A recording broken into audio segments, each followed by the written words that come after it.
Tonight we're talking about the Bodhisattva Ideal, what that means, what a Bodhisattva is, how this can inform our practice differently, and where it came from. So there's two quotes I want to read to you that I think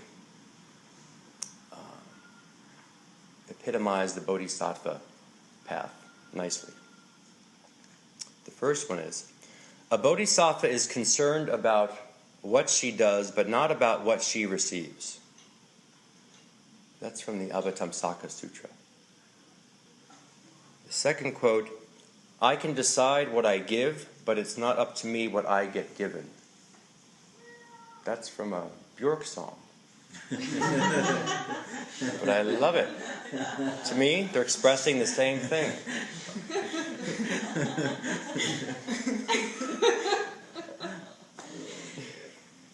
So a bodhisattva, simply defined, is someone who's on track for enlightenment. But not just for themselves, but for all beings. That's what's fueling their practice. Initially, in early Buddhism, the term bodhisattva just referred to the Buddha himself before he reached enlightenment. So when he would tell stories about his pre-enlightenment years, he would refer to himself as a bodhisattva. From that point on, and for some centuries that followed,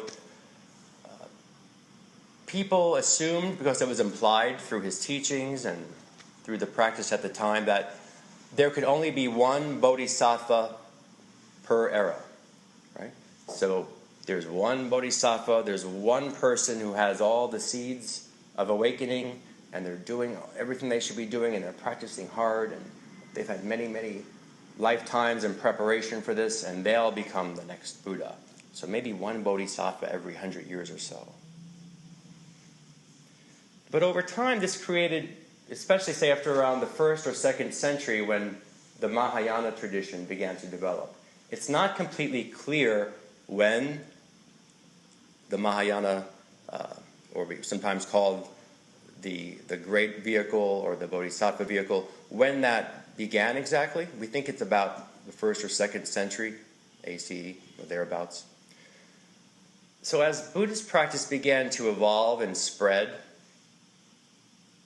people found it troubling to think, well, wait, there's only one person could become a full awakened Buddha, right? For every age. Does that seem right? Is that not contradictory to the Buddha's teachings and perhaps even more importantly, his example? So there was two paths, more or less, at the time. You could take the independent rogue path that the Buddha took. So leave your family behind or don't even get involved with the family. Don't have a regular civilian life. Go on your spiritual journey. Practice hard. Reach enlightenment. Attain enlightenment. Or the Arahant approach. Basically meaning you've got to ordain as a monk or a nun, live in a monastery, follow the rules, follow the Eightfold Path, and then you could attain nirvana in this very life. Then you're an Arahant. So what people were having a problem with over time, though, was that both approaches seem rather narrow and even selfish. So is it enough to practice, to do this practice, to awaken to our true nature, to the true reality of things, right? To the nature of suffering and what causes suffering, to the reality of interdependence versus our usual dualistic, separate view of the world? Is it enough to do all that just so that I could reach nirvana? Just so I could extinguish this suffering and not have to be reborn again and again, as it was taught then? Is there not more to it? So, when people were getting more restless, and the Mahayana tradition was taking root, and different sutras were being written that weren't necessarily written by the Buddha himself, or maybe not even during his time, but there were these sutras coming later that encapsulated his teachings, right? Or that maybe repackaged them based on where people were at that time. So the Lotus Sutra, for one, is a pretty famous Mahayana sutra. in which the Buddha is quoted as saying that anyone can attain Buddhahood. Anyone. He said men and women, anyone. Even saying that was considered radical to some people. So he said it's not about, in the Lotus Sutra there was an emphasis on, this isn't about intellectual study, this isn't about just following rules or a narrow path or having a narrow view. It's about having faith and devotion in your everyday. It's about making a practice out of your life. That's how you awaken. And you don't have to be a monk or a nun. You could just be a layperson. So all of a sudden, Buddhahood was open to everyone. Lay people, monastics, anyone. So this is a huge shift from the original Arahant ideal, right? So practice on this path, reach nirvana in this life, and then you're good. To a Bodhisattva ideal, which is, sure, work towards enlightenment. You're definitely on that path. You have all the right ingredients, you're doing all the right stuff, and you'll get there. But how about letting the desire to help all other people end their suffering and also reach enlightenment, how about letting that fuel your practice? Is that not, dare I say, better fuel for your practice? When we're motivated in that way, doesn't it change our perspective? Doesn't it even maybe inspire us more? Or get the urgency across more effectively? So out of this came the Bodhisattva vow. Many of you probably already heard it. There's all kinds of ways of wording it, but basically it's, may I attain Buddhahood for the benefit of all sentient beings. Very simple vow we can take. So may I awaken, not just for my own benefit, not just to end my own suffering, but so that I can help end the suffering of all other people and help them wake up as well. Wonderful aspiration.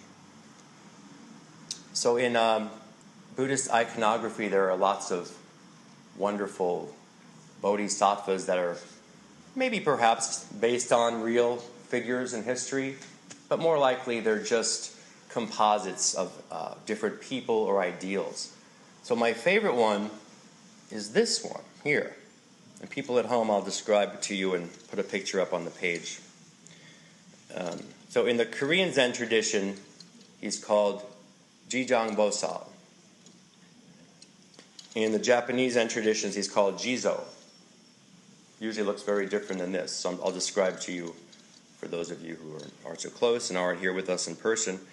But he's the only bodhisattva who's actually a monk, so he's in monk's robes, usually depicted standing, but not always. And he has a staff, like a monk's staff in his hand, with 6 rings hanging from the top of the staff, which symbolizes how he's at one with people in the 6 realms, the heavenly realms, the hell realms, everywhere. And usually he's carrying in his other hand a wish-fulfilling jewel, a spear of some kind. So simply put, sometimes it's also referred to as, it's Jizo, who else? Oh yeah, the Sanskrit is Ksitgarbha Bodhisattva. Maybe mispronouncing that. But simply put, we would say this is the Bodhisattva of the hell realms. Pretty intense. So his whole thing is, I'm going to forsake my own enlightenment until I can help people escape the suffering they're in whatever hell realm they happen to be in right now. That's his whole thing. So I love this bodhisattva as almost like a role model or an example of what we can aspire to in the Mahayana path. Part of the legend says that with this big staff in his hand, he uses it to pry open the gates of hell. So he's actually not trying to free people. He's not just throwing people a life preserver. He's going down into the depths of hell where people need his help to help pull them out. I mean, I liken that to, we hear these stories of people who escape from a burning building. then they're out and they realize, well, I'm safe, but there are people in there still about to burn. So they run back in and save them. Right? So like, I'm not really safe until everyone else is safe. It's that kind of motivation. So over time, we've developed these, what we call these 4 great vows that you'll often hear recited at, often at Zen centers, but all kinds of centers, a lot of Mahayana centers, called the 4 great vows. So this is one variation of them that I like and that I use when I do a liturgy service once a year or so. So remember, the main vow is, may I attain Buddhahood for the benefit of all beings. The 4 great vows go something like this.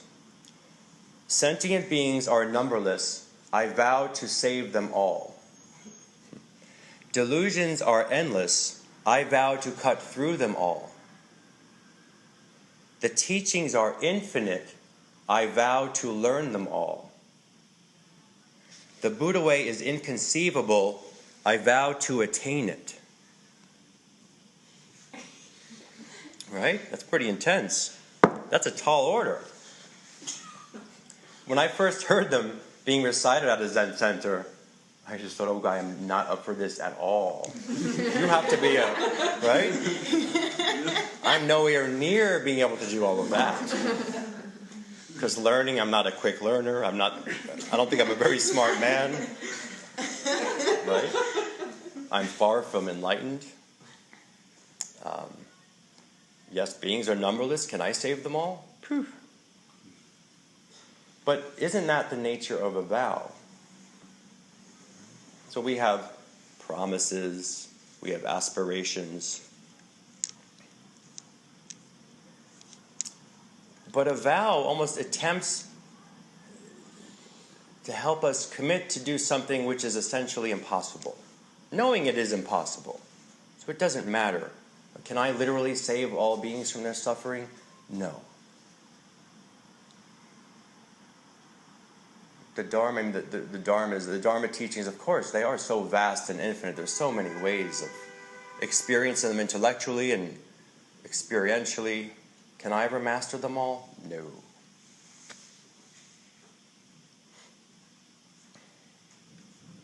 So the impossible nature of these vows call our attention to the urgency that they present us with.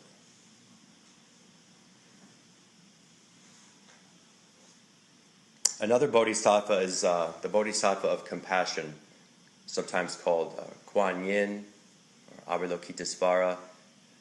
In my tradition, we call her Kwan Seum Bosal.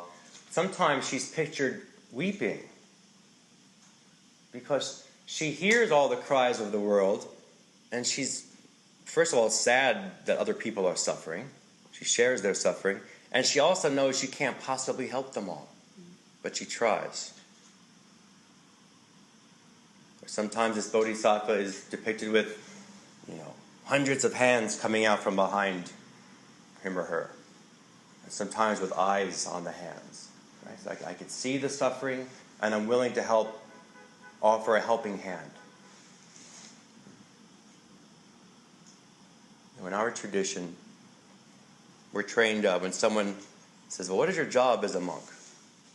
Our response is, how can I help you? That's all. So it's not to be... and it's a good question to start considering for ourselves in this practice. Like, why do you practice? We all have different reasons why we came here. Why we started meditating, why we came to the ID project, or wherever else you might go. But what's fueling your practice? Again, initially for me it was I just wanted to feel better. I didn't want to feel so crazy anymore. I didn't want to get so angry so easily.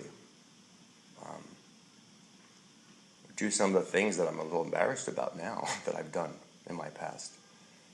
And it absolutely helps with all of that. But that's not all of it. So hearing all this, these 4 vows, like vowing to save all beings, to master all the teachings, that could make us feel very inadequate and feel as if, well, am I supposed to just be constantly helping other people? And if I ever say no, am I a bad person? Or what if I try and fail? That's how I felt like when I first heard the 4 Great Vows. And there's a wonderful story I heard once about one of the Buddha's disciples.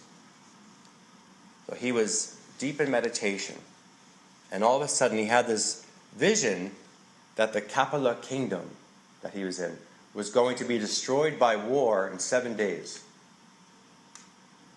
So he ran to the Buddha and he said, this kingdom is going to be destroyed by war in 7 days. Don't you know this, right? And the Buddha said, yes, I do. So the disciple said, well, why don't you do something and prevent this from happening and save them all? And the Buddha said, I can't. Well, why not? You're the Buddha, right? You're the awakened one. You have all these special powers and this deep insight. You could probably just give a 5-minute speech and they won't go to war. And the Buddha said, you can't make merited karma disappear. You can't make merited karma disappear. Well, the disciple wasn't satisfied with that answer. So his desire to help and change the situation and save people from their suffering was so great that he was able to magically shrink the entire kingdom down to such a small size that it could be placed in a bowl. He put a lid in the bowl, and then he ascended to the heavenly realms with this bowl and left it there, where he knew it would be safe, and everyone in there would be safe. And he could avert the war and the suffering and the devastation. Came back to earth. He kept practicing for 7 days. He actually gave it 8 days. Let me give it an extra day, just for good measure. Then he ascended back to the heavenly realm. With bowl in hand, he came back to earth, very proud of himself for what he most likely accomplished. He took the lid off, and he saw that the miniature kingdom had been destroyed by a miniature war.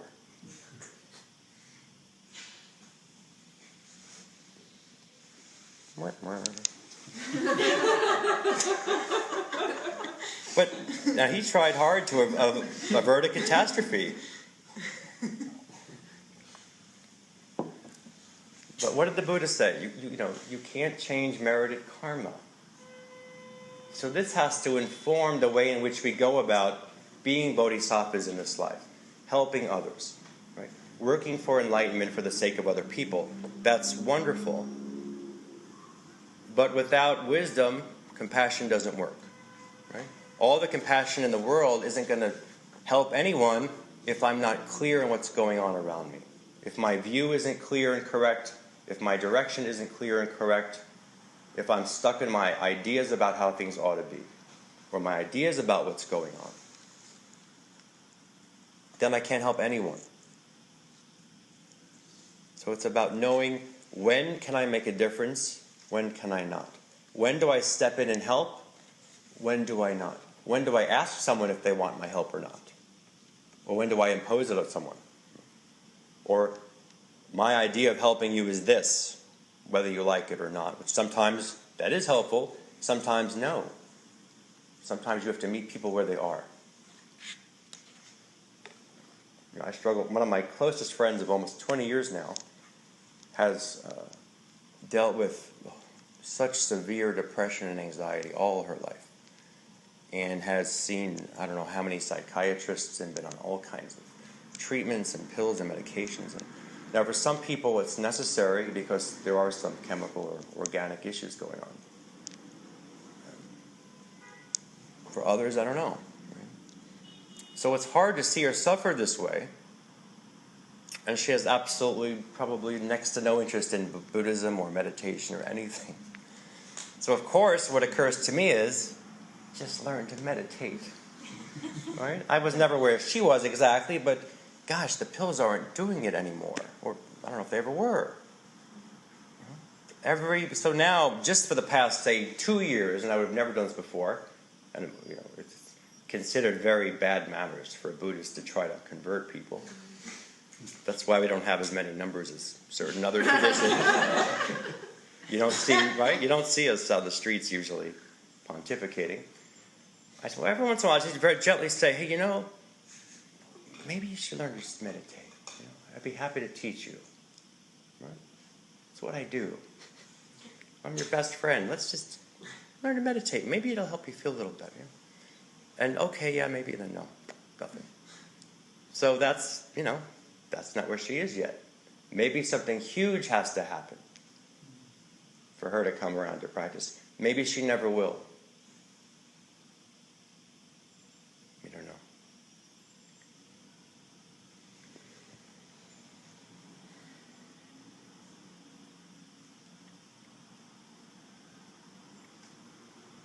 So I'm going to leave you with a koan. I'm starting to enjoy doing this. So I just like the expressions on your face when I say it. Because koans are not meant to be understood easily. They can't be answered logically. And frankly, it just entertains me to see you looking baffled. So there's a few koans that we say are relevant to the Bodhisattva way, to the Bodhisattva path. So one is this. A monk asked Zen Master Joju, I want to learn from you. I want to reach enlightenment. I want you to be my teacher. So the Zen Master said, okay, did you have breakfast just now? And the student says, yes. Yes, Zen Master, I did. And Joju replied, go wash your bowl. That's it.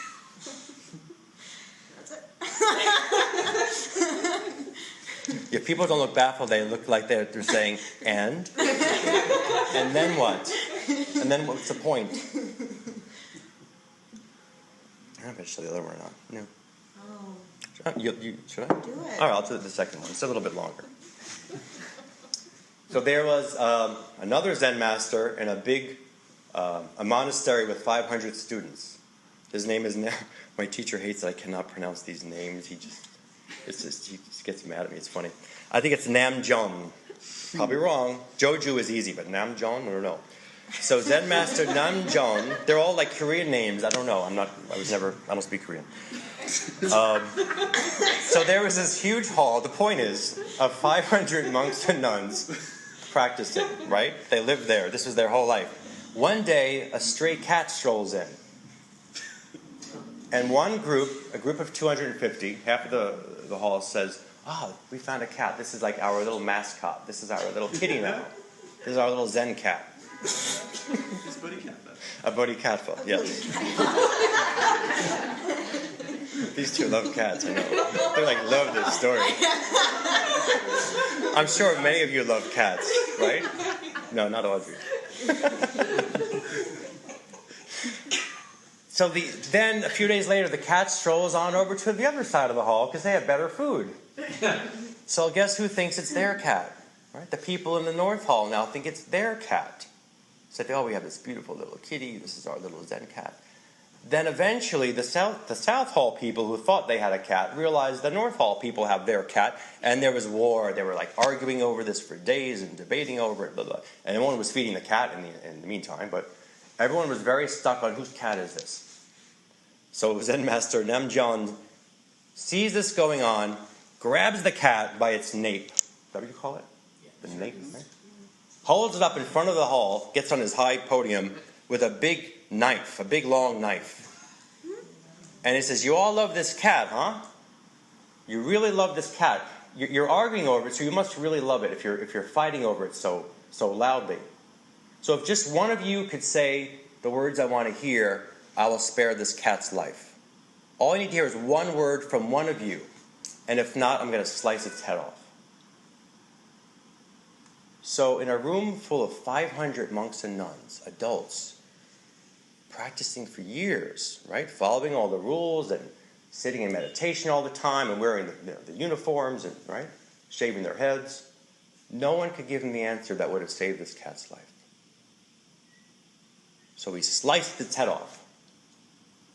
And that was it. So the question we would normally ask a student, and we're not asking you to answer it now, is what could have anyone said? What was wrong there? Why did the cat die? Why was the cat killed?